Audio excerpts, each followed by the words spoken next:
The council chamber floated in the darkness of space, a massive structure that orbited 3 suns at once.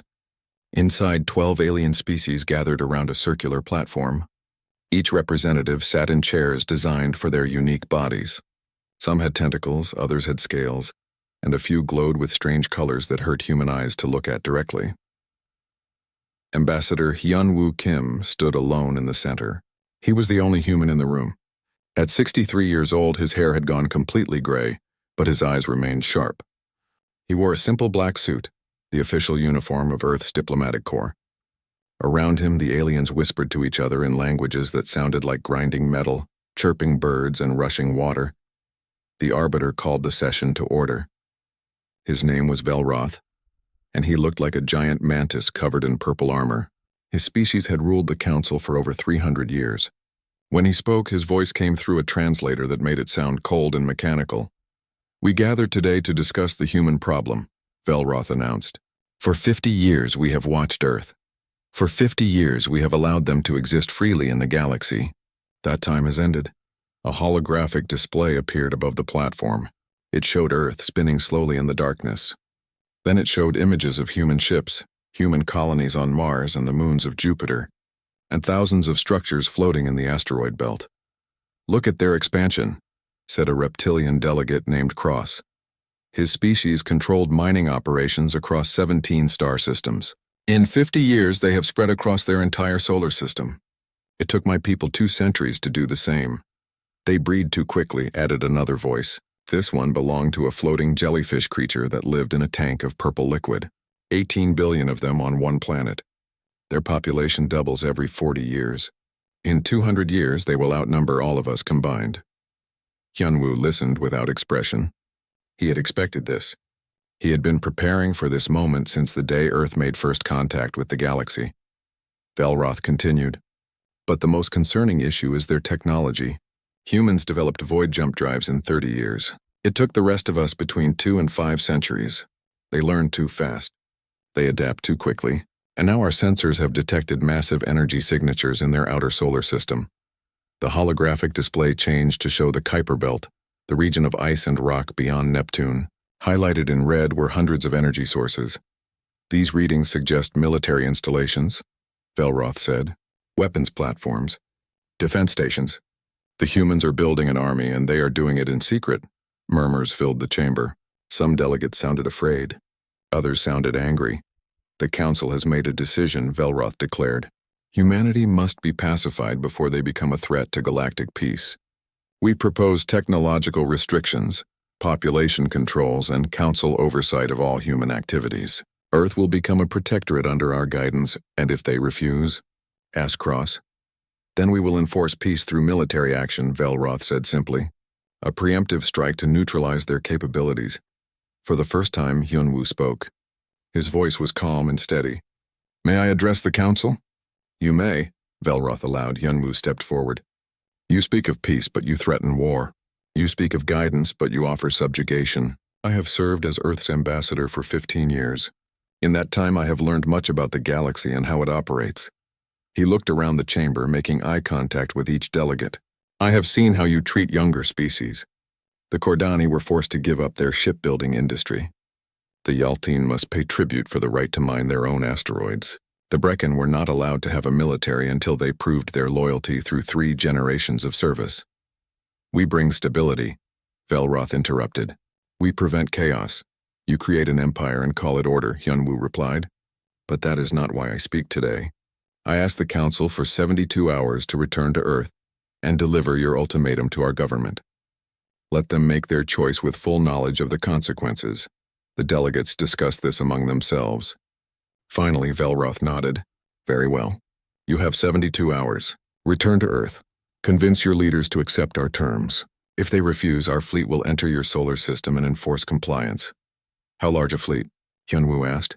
3,000 warships, Velroth said. "More than enough to overwhelm any resistance." Hyun-Woo bowed slightly. It was a gesture of respect, but his face showed no fear. "I will deliver your message." As he turned to leave, Cross called out, "Ambassador, you should encourage your people to accept. The Council has destroyed civilizations before. We do not wish to add humanity to that list, but we will if necessary." Hyunwoo paused at the door. I will tell them exactly what you said. He walked through the corridors of the station toward his ship. Behind him, he could hear the delegates already celebrating. They believed Earth would surrender. They believed humans would choose survival over freedom. In the docking bay, his pilot was waiting. Her name was Kyung-soo, and she had been with him for 10 years. She saw his expression and asked, "How bad?" "They gave us 3 days," Hyunwoo said as they boarded the small diplomatic vessel. "After that, they send their fleet." "Will Earth surrender?" Kyung-soo asked as she started the engines. Hyunwoo sat in the passenger seat and looked out the window at the council station.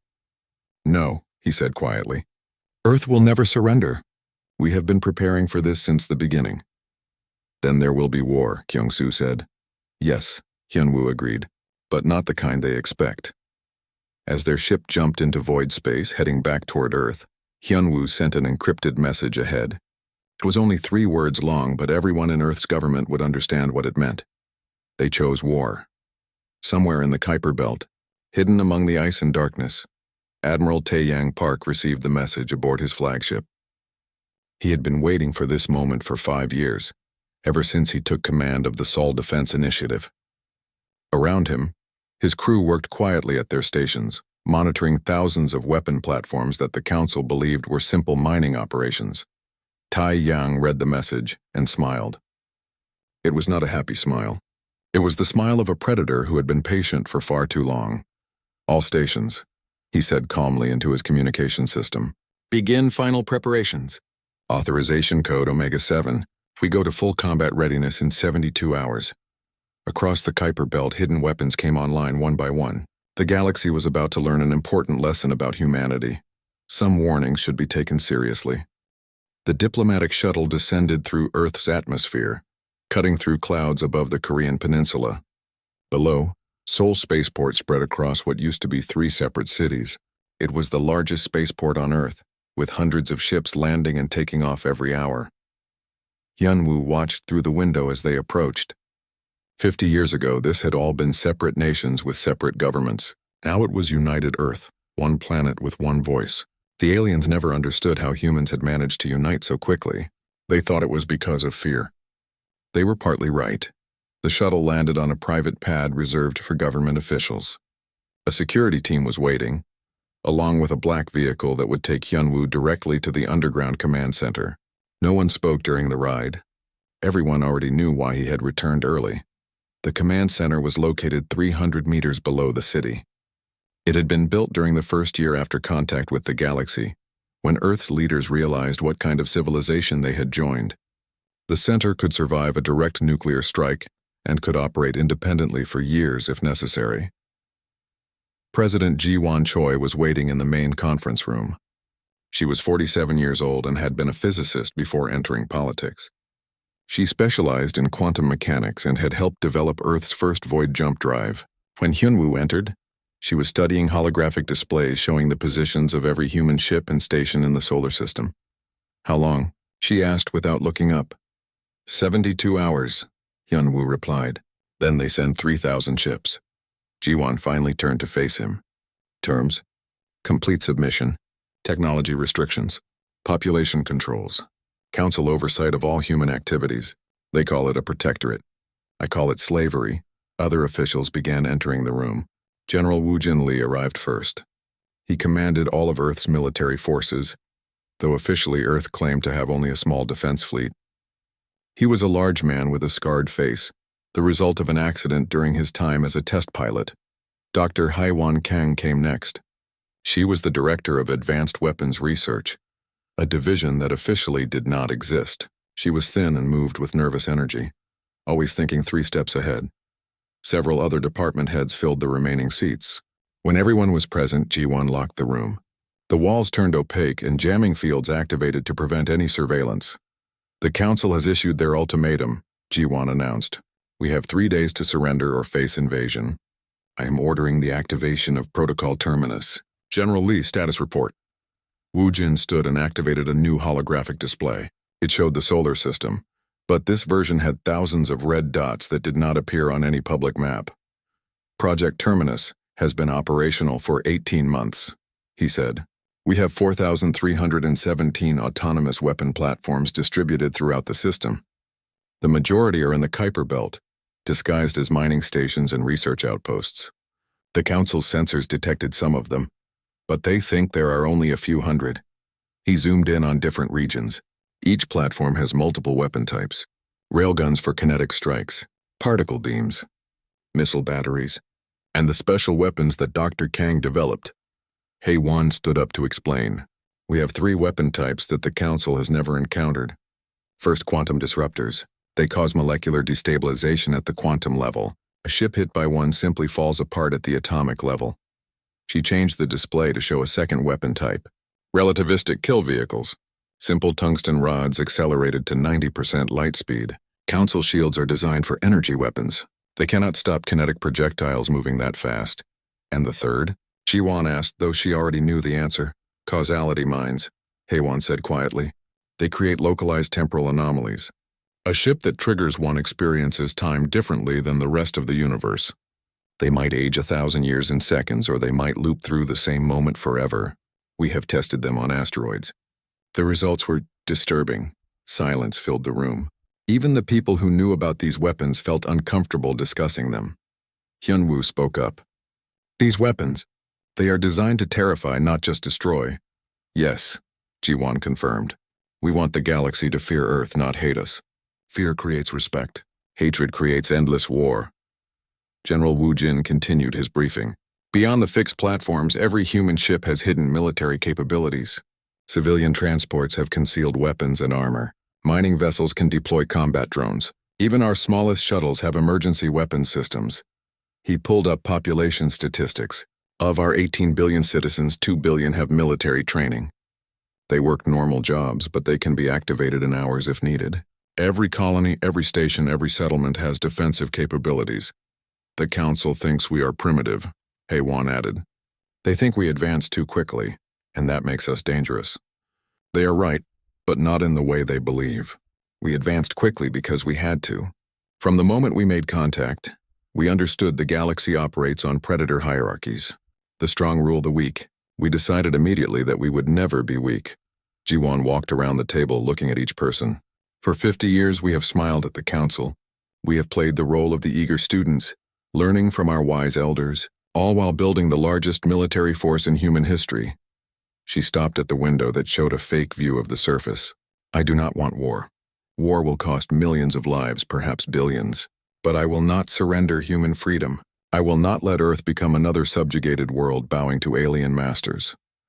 What are your orders, Madam President? General Wu Jin asked. Ji-Wan turned back to face the room. We send one warning, only one. We tell the Council to withdraw their fleet and leave us alone. We explain exactly what will happen if they refuse. We give them the chance to avoid disaster. They will not believe us, Hyun-Woo said. They think humans are too primitive, too weak. They will see our warning as desperate bluffing. I know, Ji-Wan said. That is why the warning must be perfect. It must be clear, strong, and absolutely final. We will not ask twice. She looked at Hyun-Woo. You will deliver the warning in person. You will stand before the Council and tell them what humanity has become. You will give them this one chance to withdraw. And when they refuse, Hyun-Woo asked, then we show them why you do not threaten a species that evolved on a death world, Ji-Wan said coldly. We show them why humans split the atom before leaving our planet. We show them what happens when you corner a predator and think it is prey. She activated her personal communication device. Admiral Park, this is the President. Authorization Omega-7 is confirmed. Bring all systems online. Prepare for combat operations in 72 hours. From the Kuiper Belt, Tae Yang's voice came through clearly. Understood, Madam President. We are ready. Ji-Wan looked around the room one final time. We built this civilization from nothing. We survived ice ages, plagues, world wars, and near extinction. We will not surrender to aliens who think strength gives them the right to rule. Prepare the warning. Make it clear. Make it final. And pray they are smart enough to listen. The meeting ended and officials dispersed to their duties. Hyun-Woo remained behind with Ji-Wan. Do you think there is any chance they will listen? He asked. Ji-Wan stared at the fake window. No, she said honestly. They are too arrogant. They have ruled for too long without challenge. But we must give them the chance. We must be able to say we tried peace first. Then there will be war, Hyun-Woo said. Yes, G1 agreed. And the galaxy will never forget it. The council chamber was packed. Word had spread throughout the galaxy that Earth would give its answer today. Representatives from over 200 species crowded into the viewing galleries, eager to witness humanity's submission. They had seen this happen before with other young species. The council always won. Yunwu walked through the corridors alone. He carried no guards, no assistants, no displays. Just himself in his black diplomatic suit. Some aliens whispered as he passed. Others pointed. A few laughed. They all thought they knew how this would end. In orbit around the council station, the council's fleet had gathered. 3,000 warships, each one larger than Earth's biggest vessels. They floated in perfect formation, a show of overwhelming force. Broadcasters from across the galaxy had cameras pointed at them, ready to capture the moment they jumped to Earth. Yunwu entered the council chamber. Every seat was filled. The viewing galleries overflowed with spectators. At the center podium, Arbiter Velroth waited with his delegation. His purple armor gleamed under the lights. "Ambassador Kim," Velroth said, his translated voice echoing through the chamber. "You have returned. Does Earth accept the Council's protection?" Hyunwoo walked to the center platform. He did not bow. He did not show fear. He simply stood straight and looked Velroth in the eyes. "I bring a message from the President of United Earth," Hyunwoo said. His voice was calm and clear. "She asks that I play her words for the Council and for all who are watching." He activated a holographic projector. President Ji-won appeared, life-sized, standing next to Yunwoo. The chamber fell silent. Ji-won's recorded message began. "To the Galactic Council and all who claim authority over Earth. I am President Ji-won Choi, speaking on behalf of 18 billion human beings. We have received your ultimatum. We have considered your terms. Our answer is no." Murmurs spread through the chamber. This was unexpected. "Young species always submitted eventually," Ji-won continued. "For 50 years humanity has observed your civilization. We have studied your history, your politics, your methods. We have seen how you treat species you consider inferior. The Kordani lost their independence. The Yalthine became servants. The Brecken were forced into military service for generations. You call this protection. You call this guidance. We call it what it is. Empire, subjugation, slavery with a kind face." Velroth tried to interrupt. "This is outrageous. We have brought peace to thousands of worlds." But Ji-won's message continued, speaking over him. "You believe humanity is primitive. You believe we are weak. You believe we advance too quickly and must be controlled before we become dangerous. You are correct about one thing. We are dangerous, but not in the way you think." The hologram changed, showing images of Earth's history. Wars, destruction, nuclear explosions. Then it showed humanity rising from the ashes, building cities, reaching for the stars.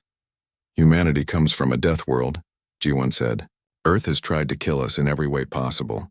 Ice ages froze our ancestors. Predators hunted us. Diseases killed us by millions. We survived by becoming more dangerous than anything that threatened us. We split the atom while still bound to our planet. We created weapons that could destroy our entire world, and we had the wisdom to step back from that edge." The images changed again, now showing the Kuiper Belt, the hidden weapon platforms, the massive defense network that the Council had only partially detected. While we smiled at the galaxy, while we played the role of eager students, we prepared, Ji-won said. We knew this day would come. We knew eventually the Council would see us as a threat. So we built defenses, not hundreds of platforms, not even thousands. 4,317 autonomous weapon stations, each one equipped with weapons your civilization has never encountered. The chamber erupted in chaos. Delegates shouted at each other. Some called for immediate military action. Others demanded an investigation. The viewing galleries buzzed with shocked conversations. Velroth's voice cut through the noise. "You dare threaten the Council? You dare show us your pitiful defenses? We have 3,000 warships. We will crush your platforms and your planet." Ji-won's hologram turned to face the viewing galleries, addressing not just the Council but the entire galaxy watching this broadcast. "This is humanity's only warning," she said, and her voice became cold as ice. "Withdraw your fleet. Leave our solar system. Do not return with hostile intent. We do not wish for war. We have prepared for it, but we do not want it. However, if you choose to attack, you will learn why predators fear humanity." She paused, letting the silence build. You will learn what happens when you threaten a species that survived extinction events. You will learn why we are the only civilization to develop nuclear weapons before spaceflight. You will learn the price of mistaking restraint for weakness. The hologram showed new images, simulations of the Council's ships encountering Earth's weapons, ships disintegrating at the molecular level, vessels struck by relativistic projectiles moving at near light speed, shields useless against pure kinetic force, and finally ships caught in temporal anomalies, their crews experiencing time loops, aging centuries in moments.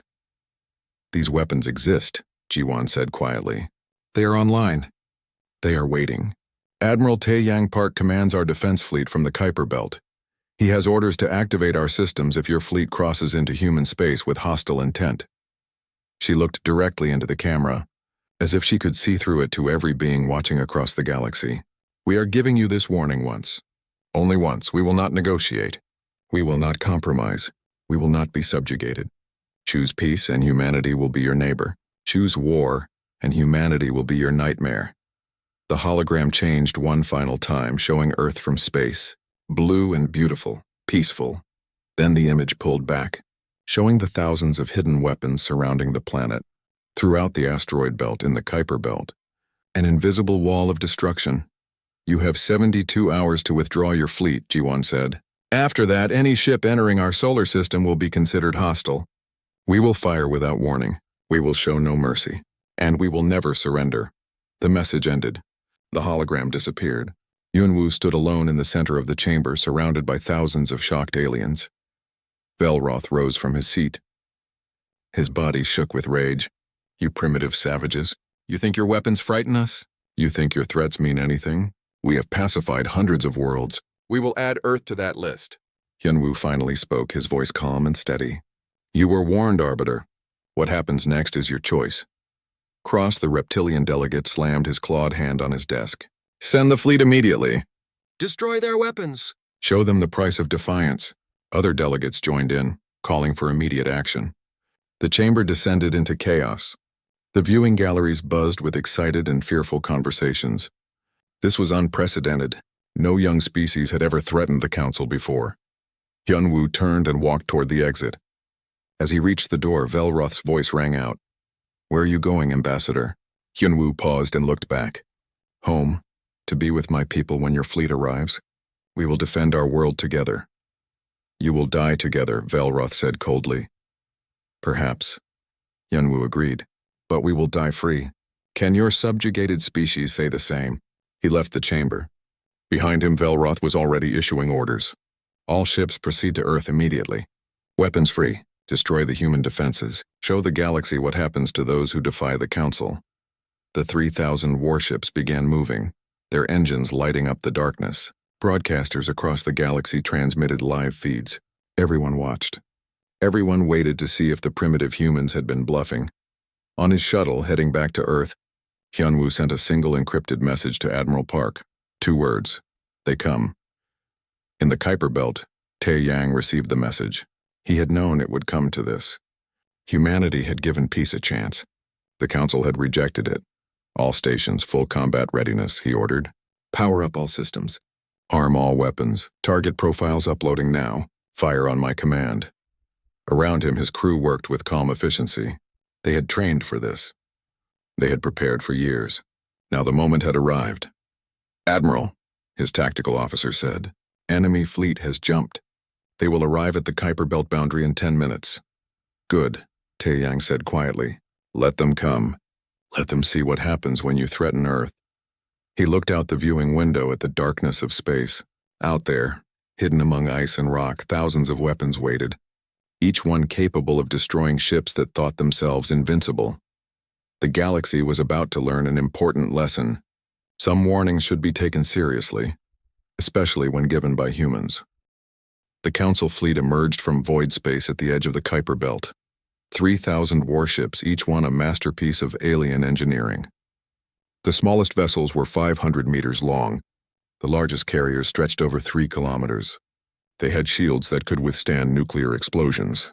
They had weapons that could glass entire planets. Fleet Commander Kraskthar stood on the bridge of his flagship, a massive dreadnought called the Eternal Victory.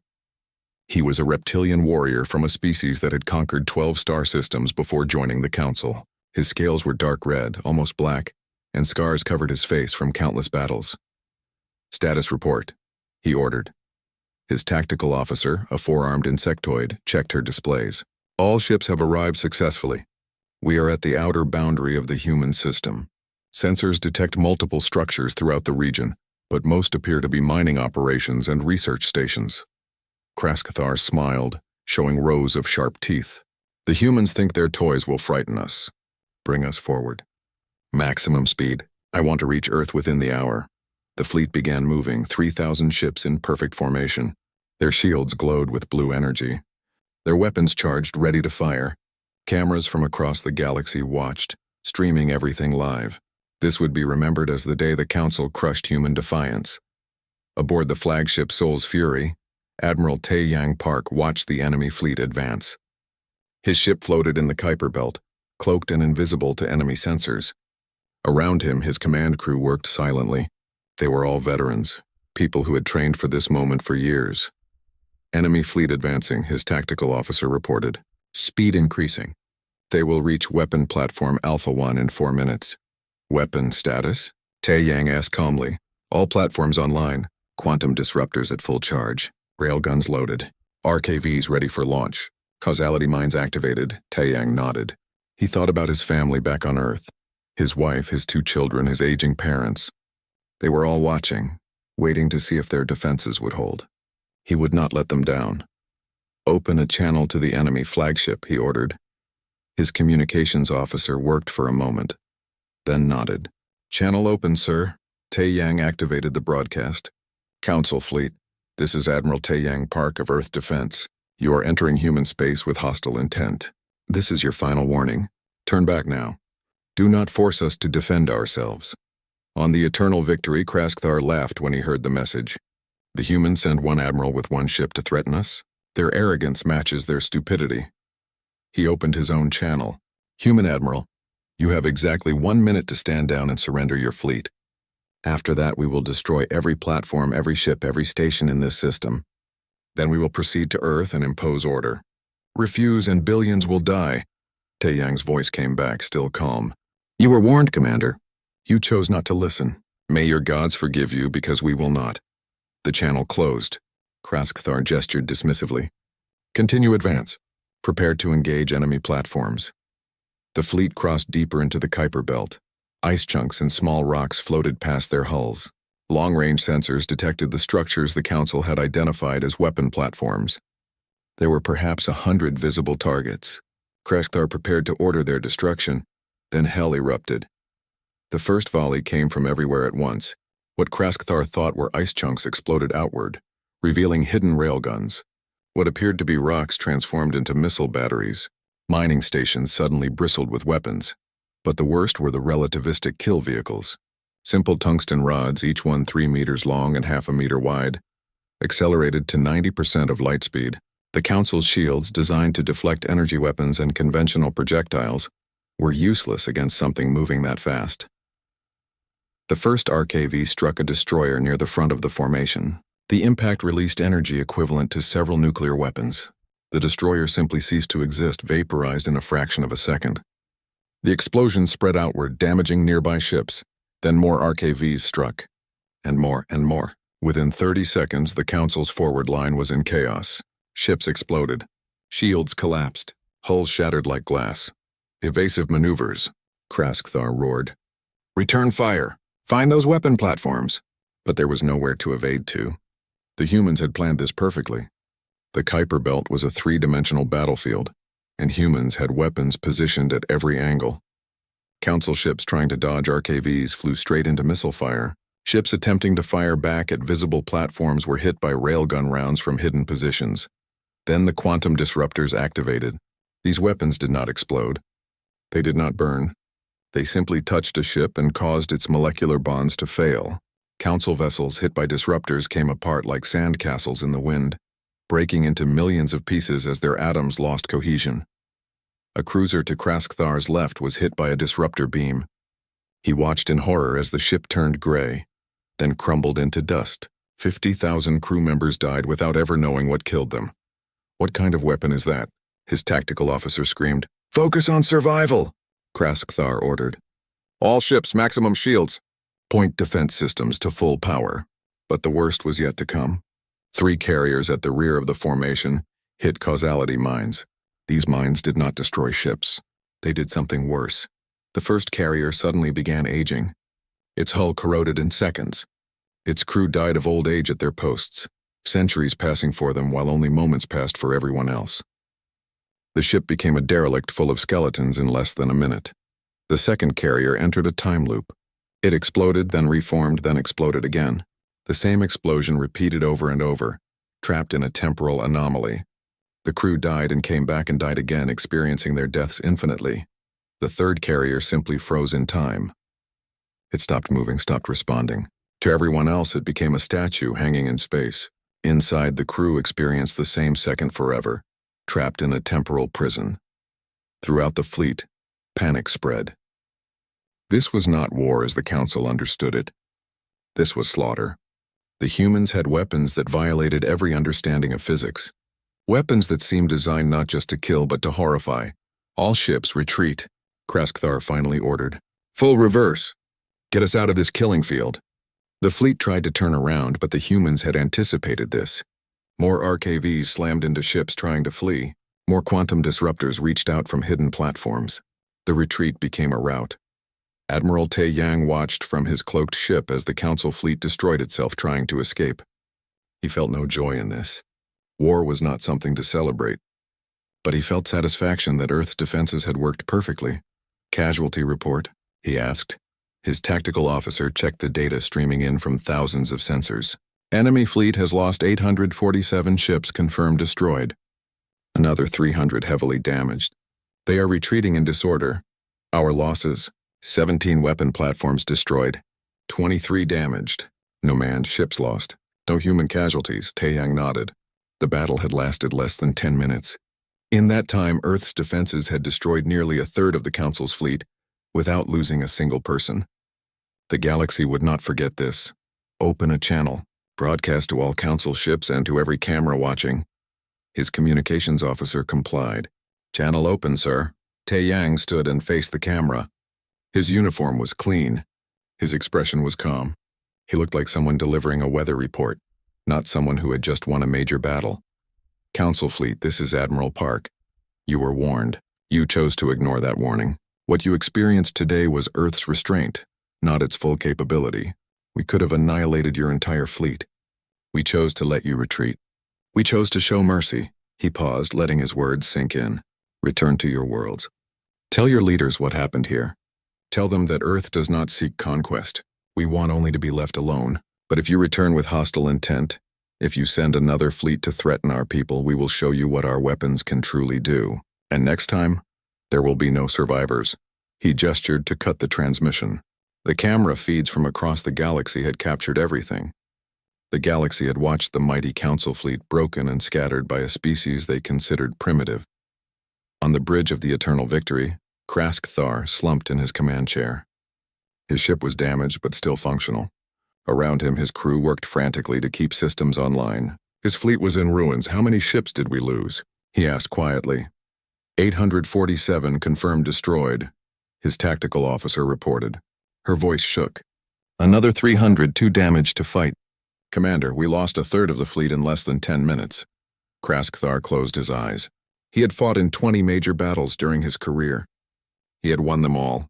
This was his first defeat, and it was complete. Send a message to the Council, he said. Tell them the humans were not bluffing. Across the galaxy, beings watched the footage in shocked silence. The Council, which had ruled unchallenged for centuries, had been crushed by a species only 50 years old in galactic terms. The implications were staggering. 3 weeks after the battle, the galaxy was still reeling from the shock.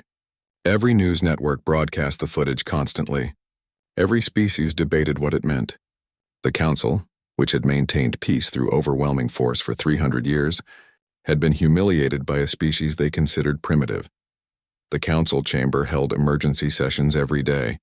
Delegates shouted at each other. Old alliances fractured. New ones formed. The carefully maintained order of the galaxy was collapsing. Arbiter Velroth stood at the center of the chaos, trying to maintain control. His authority, once absolute, now seemed fragile. Delegates questioned his leadership openly. Some demanded his removal. Others called for revenge against Earth. "We must respond with overwhelming force," Cross demanded, his reptilian voice harsh with anger. "Assemble every available ship. 30,000 vessels, 50,000 if needed. We crush Earth completely. We make an example that will terrify the galaxy for generations." Other delegates agreed loudly. They represented the hardline faction, those who believed the Council's power came from fear. Any sign of weakness would encourage other species to rebel, but not everyone agreed. Ambassador Jin-Ho Lim from the Kordani Collective stood and asked for recognition. The Kordani were an avian species, with beautiful feathers that changed colors with their emotions. Currently, Jin-Ho's feathers showed deep blue, the color of worry. "Respected Arbiter, I must speak against this madness," Jin-Ho said. "We just sent 3,000 of our best ships against Earth. We lost nearly a third of them in minutes. What makes us think a larger fleet will fare better? Because we will be prepared this time," Cross snarled. "We know what weapons they have. We can counter them, can we?" Jin-Ho challenged. "The humans showed weapons we have never seen before. Weapons that our scientists cannot explain. They hit our ships with projectiles moving at light speed. They dissolved our vessels at the molecular level. They trapped our ships in time itself. And Admiral Park said they showed restraint. What weapons did they not show us?" Murmurs spread through the chamber. Other delegates were asking the same questions. Jin-Ho pressed his advantage. The humans developed void jump technology in 30 years. In 50 years, they spread across their entire solar system. They built weapons we cannot understand. What will they be capable of in 100 years? 500? Do we really want them as eternal enemies? What do you suggest? Velroth asked coldly. That we accept their defiance? That we let them dictate terms to the Council? "I suggest we negotiate," Jin-Ho said. "Not from a position of submission, but as equals. The humans do not want conquest. They said so clearly.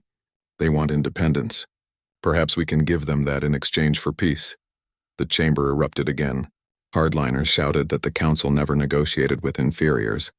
Pragmatists argued that pride was not worth galactic war. A third faction, smaller but growing, began asking dangerous questions. A delegate from the Brecken species stood. His people had served the Council for 3 generations, forced into military service before being granted independence. If humans can defy the Council, why cannot we? Why should any species submit to Council rule? The humans have shown that resistance is possible. Velroth tried to regain control. "Order! We will not discuss such matters here." But it was too late. The question had been asked. Throughout the gallery, delegates from younger species looked at each other. A spark had been lit. On Earth, President Ji-Wan monitored the Council's debates through intelligence networks. Humanity had spies everywhere now, gathering information. She sat in her office with General Wu Jin and Dr. Haiwan reviewing reports. "The Council is fracturing," Wu Jin said. "Our analysts believe they are forming 3 distinct factions. The hardliners want total war. The pragmatists want negotiation. And the opportunists see this as a chance to break free from Council control." "How large is the hardline faction?" Ji-Wan asked. "About 40% of the Council. They are pushing to assemble a massive fleet. Current estimates suggest 30,000 ships." Ji-Wan felt a weight in her chest. 30,000 ships. Even with Earth's defenses, that many vessels would be difficult to stop. Many would get through. Earth would survive, but millions would die. "Can we stop a fleet that size?" she asked Haiwan. The scientist hesitated. "Possibly. Our defenses worked perfectly against 3,000 ships. But 30,000? We would need to use every weapon we have, and we would need to accept significant casualties." "How significant?" 5 to 10 million minimum. Possibly more if they target population centers. The room fell silent.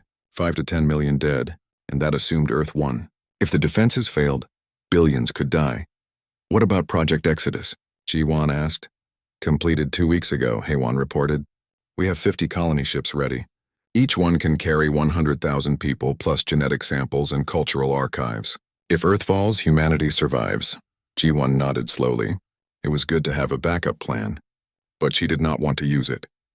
Earth was humanity's home. She would not abandon it without fighting with everything they had. "General, what is the status of our fleet expansion?" she asked. We are building ships as fast as possible, Wu Jin said, but construction takes time. We have 500 combat-ready vessels now. By the time the Council assembles their fleet, we might have 1,000, still vastly outnumbered. Jiwan stood and walked to her window, Seoul spread out below, millions of people living their lives. They trusted her to protect them. She would not fail them. What if we offer them something they want? She said quietly. The others looked at her. Madam President? Wu Jin asked.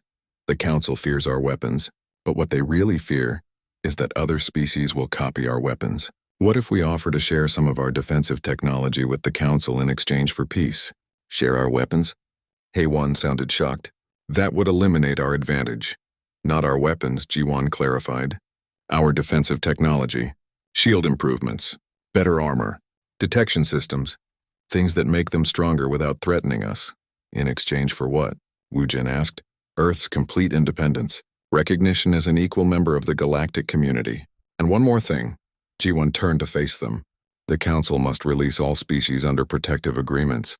They must reorganize as a true federation of equals, not a hierarchy controlled by the strong. They will never agree to that, Wu Jin said. Then we find allies who will, Ji-Wan replied. Ambassador Lim from the Kordani, the Brecken delegate who questioned Council authority. There are others who are tired of bowing to the Council. We reach out to them secretly.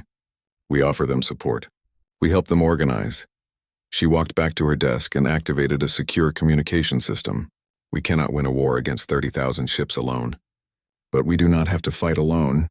The galaxy is full of species who resent the Council. We help them resist. We create a new alliance built on cooperation, not domination. Wu Jin considered this. It is risky. If the Council discovers we are organizing resistance movements, they might attack immediately. They are going to attack anyway, Ji-Wan said. The hardliners have already decided. Our only question is whether we fight alone or with allies. She opened a communication channel. Get me Ambassador Jinho Lim on a secure line. Tell him Earth wishes to discuss mutual interests, and send similar messages to every species that has ever questioned Council authority. Over the next 2 weeks, secret communications flowed between Earth and dozens of species. Jinho became Earth's main contact with the pragmatist faction. He was impressed by Ji-Wan's offer to share technology, and intrigued by the proposal to reform the Council. But not everyone was interested in peace. The hardliners, led by Velroth and Cross, began assembling their massive fleet. They pulled ships from across the galaxy. They called in every favor. They made promises and threats. 30,000 vessels gathered at staging points throughout Council space. On Earth, Admiral Tae-Yang prepared his defenses. He positioned every weapon platform perfectly. He trained his crews constantly. He studied the enemy and planned for every possibility, but he knew the truth. Against 30,000 ships, even perfect defenses might not be enough. In the Kuiper Belt, hidden among the ice and darkness, his flagship waited. The Soul's Fury was ready for war. Around it, thousands of weapon platforms stood silent, their terrible weapons armed and waiting. Tae-Yang looked at a picture of his family on his desk. His daughter's graduation. His son's wedding. His wife's smile. He would defend their world with his last breath, but he also knew something the Council did not. Humanity had one more weapon, the most powerful weapon of all, and it was not in the Kuiper Belt. It was not on Earth. It was spreading quietly throughout the galaxy, moving from species to species, world to world. The idea of freedom, the knowledge that resistance was possible, the understanding that the strong did not have the right to rule the weak. Humanity had given the galaxy hope, and hope was more dangerous than any weapon Earth could build. The Council's fleet gathered. Earth's defenses waited, secret alliances formed, and the galaxy held its breath, waiting to see what would happen when irresistible force met immovable object. Ambassador Hyun-woo, back on Earth, watched the news feeds showing the Council's massive fleet. He thought about his speech in the Council chamber,